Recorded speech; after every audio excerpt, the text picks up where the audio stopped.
Baik, bismillahirrahmanirrahim. Assalamualaikum warahmatullahi wabarakatuh. Alhamdulillah, alhamdulillahilladzi arsala rasulahu bil huda wa dinil haqq liyuzhirahu ala dini wa kafa billahi syahida. Asyhadu an la ilaha illallah wa asyhadu anna muhammadar rasulullah nabiyya ba'da amma ba'd. Rabbi shrah li sadri wa yassir li amri wa hlul 'uqdatam min lisani yafqahu qawli. Allahumma sholli ala sayyidina Muhammad wa ala ali sayyidina Muhammad kama shallaita ala sayyidina Ibrahim wa ala ali sayyidina Ibrahim wa barik ala sayyidina Muhammad wa ala ali sayyidina Muhammad kama barakta ala sayyidina Ibrahim wa ala ali sayyidina Ibrahim fil alamin innaka Hamidum Majid. Baik, pada kali ini saya akan membahas mengenai maqasid syariah. Apa itu maqasid syariah? Maqasid atau maksud itu adalah tujuan dari syariah. Rumusan maqasid syariah ini memang belum ada di zaman Rasulullah SAW dan para sahabat. Konsep maqasid syariah ini baru dirumuskan ketika di zaman tabi'ut tabi'in, yaitu generasi setelah tabi'in, generasi tabi'in dan tabi'ut tabi'in, yaitu generasi setelah sahabat Rasulullah SAW. Nah, maqasid syariah ini dirumuskan oleh beberapa ulama salafus saleh, yang mana yang terkenal adalah rumusan dari Imam Syatibi dan Imam Al-Ghazali. Adapun rumusan dari Imam Syatibi itu mencakup 3 hal, yaitu ada konsep daruriyah, ada konsep hajiyah, dan ada konsep tahsiniyah. Nah, apa itu konsep daruriyah? Konsep daruriyah adalah konsep menyangkut hal-hal yang penting yang mana sampai mengancam jiwa nyawa seseorang. Nah, itu dikatakan suatu yang daruriyah, darurat, suatu yang penting, atau dalam bahasa ekonominya kita kenal istilah primer. Nah, dari konsep daruriyah, hajiyah, dan tahsiniyah inilah kita kenal yang namanya konsep primer, sekunder, dan tersier. Nah, konsep yang primer itu adalah konsep yang penting yang mana menyangkut hajat hidup seorang, nyawa seorang bisa terancam. Misalkan pada suatu saat ya, pada suatu ketika ya, ada seorang yang mana mungkin dia tersesat di dalam sebuah hutan belantara ya, yang mana di sana tidak ada tumbuh-tumbuhan yang mungkin layak dimakan ya, yang mana mungkin tumbuh-tumbuhan itu beracun ya. Sekali dimakan bisa langsung menyebabkan kematian. Nah, ternyata orang tersebut dia terancam nyawanya ya, dia sudah lama sekali tersesat di sana dan dia terancam nyawanya akan bisa mati kelaparan ya, karena sudah terlalu lama dia menahan lapar ya, karena di sana tidak ada makanan apapun ya, dia temui hanya tumbuh-tumbuhan beracun ya. Suatu ketika dia tiba-tiba saja dia menjumpai seekor babi hutan ya. Dia menjumpai seekor babi hutan yang mati ya. Nah, ini menjadi bangkai ya, bangkai babi hutan. Nah, pada kondisi seperti itu ya, maka ada istilahnya daruriyah, yaitu orang tersebut boleh mengkonsumsinya tapi dalam batasan-batasan, hanya untuk menghilangkan ancaman dia dari kematiannya ya. Jadi hanya sekedar untuk menyelamatkan dia, bukan untuk mengkonsumsi secara berlebih-lebihan ya. Dan di sini ada konsep daruriyah ya. Konsep daruriyah ini memang bisa membatalkan hukum asal ya, selama memang kondisinya tidak memungkinkan ya, sebagaimana salah sahabat Nabi SAW yaitu Umar bin Khattab radhiyallahu anhu ya, pernah mengatakan bahwa apabila suatu hukum tidak bisa mencapai pada tujuannya, maka hukum itu bisa batal. Itu contohnya ketika ada kejadian seorang yang mencuri ya, ternyata si pencuri ini dia mencuri bukan untuk menumpuk harta ya, bukan untuk tujuan yang hal-hal yang mubazir ya, melainkan si pencuri ini dia mencuri hanya untuk kebutuhannya sehari-hari, dan dia ternyata memang tidak memiliki pendapatan sama sekali ya, sehingga dia harus mencuri untuk kehidupannya sehari-hari. Maka pada saat itu Umar bin Khattab radhiyallahu anhu tidak menghukum pencuri tersebut, karena memang pencuri tersebut untuk kebutuhannya sehari-hari, dan justru ya ternyata orang yang dicuri ini adalah orang kaya yang mana dia tidak pernah mengeluarkan zakat, infak, sedekah ya. Maka orang inilah yang justru dihukum ya. Karena kenapa? Karena pada saat itu hukum tidak bisa mencapai pada tujuannya. Nah, inilah konsep daruriyah ya.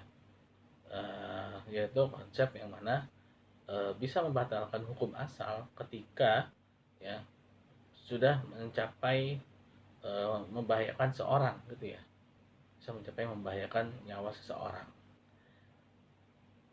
Memang ya dalam konsep daruriyah ini banyak sekali dicontohkan ya ketika di zamannya Umar bin Khattab radhiyallahu anhu ya, yaitu ketika sebidang tanah yang diberikan kepada Bilal bin Haris ya.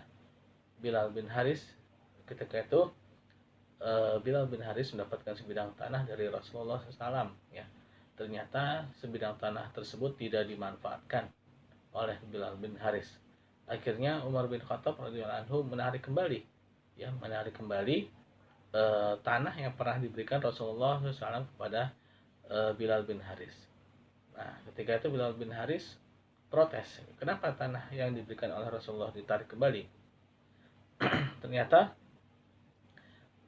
setelah dianalisa oleh Umar bin Khattab radhiyallahu anhu ya, tanah tersebut tidak dimanfaatkan sedikit pun oleh Bilal bin Haris, atau dalam kata lain menganggurkan tanah tersebut sehingga tidak produktif ya,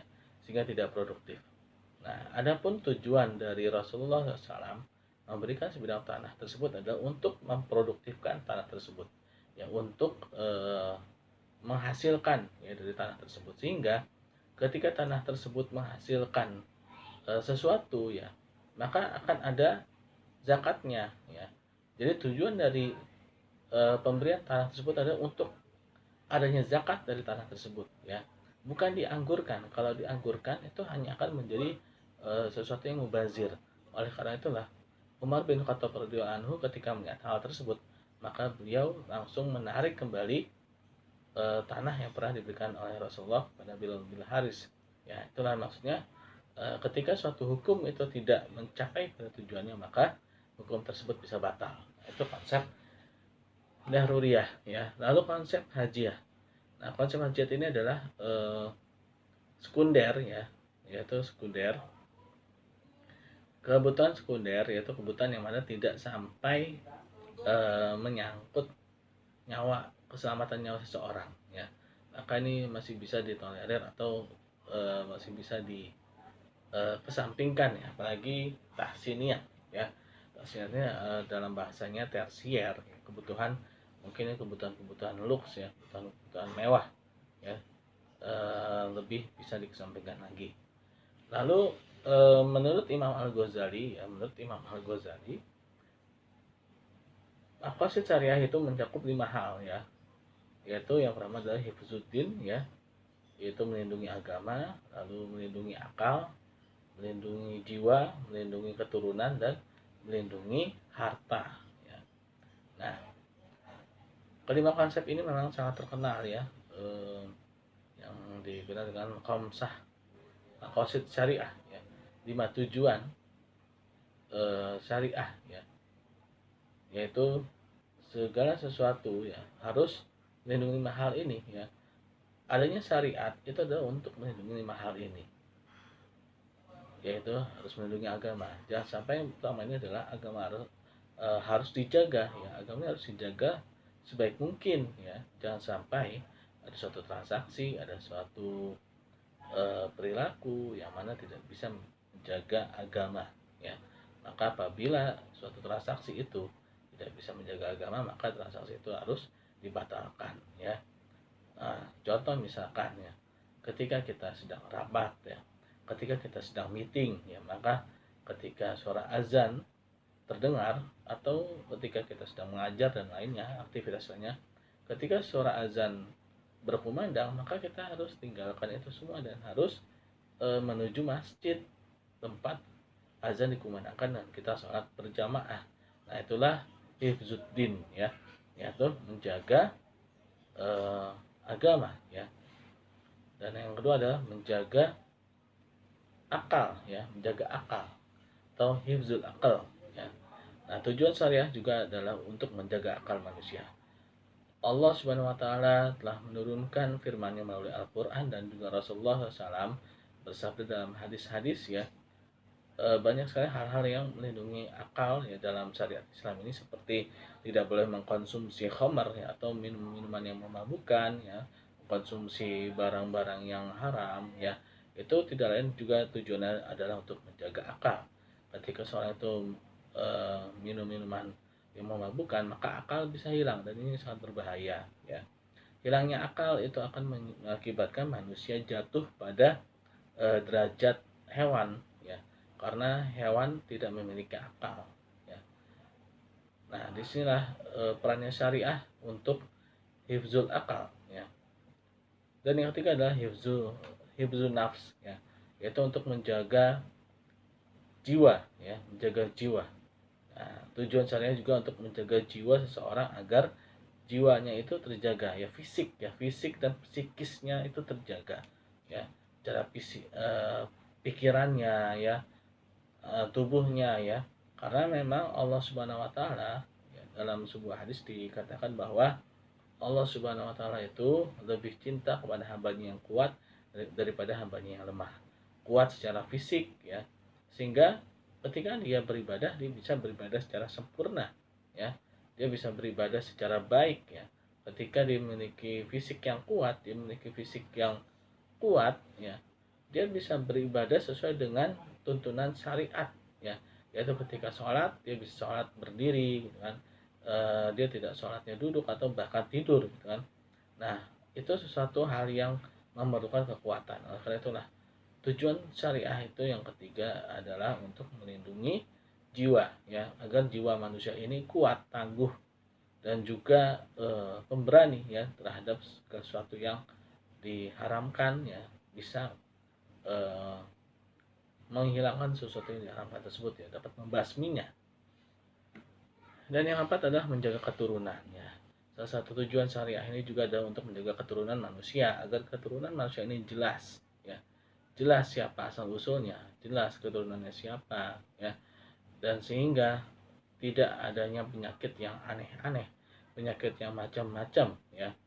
Nah, pada saat ini mungkin ya, karena ya terjadinya banyak sekali perzinahan ya, banyak sekali perilaku-perilaku yang tidak diinginkan ya, sehingga muncullah berbagai macam penyakit-penyakit ya. Bahkan Rasulullah SAW itu pernah bersabda ya, pada akhir zaman nanti akan muncul penyakit yang mana tidak ada di zamanku. Nah, ini mungkin karena ya perilaku manusianya yang semakin jauh dari agama. Oleh karena itulah kita harus menjaga ya, menjaga kelima hal tersebut. Itu yang kelima adalah hifzul mal ya, yaitu menjaga harta. Nah, salah satu tujuan syariah juga itu adalah untuk menjaga harta manusia, agar manusia tidak memakan harta satu sama lainnya secara batil ya, secara tidak benar.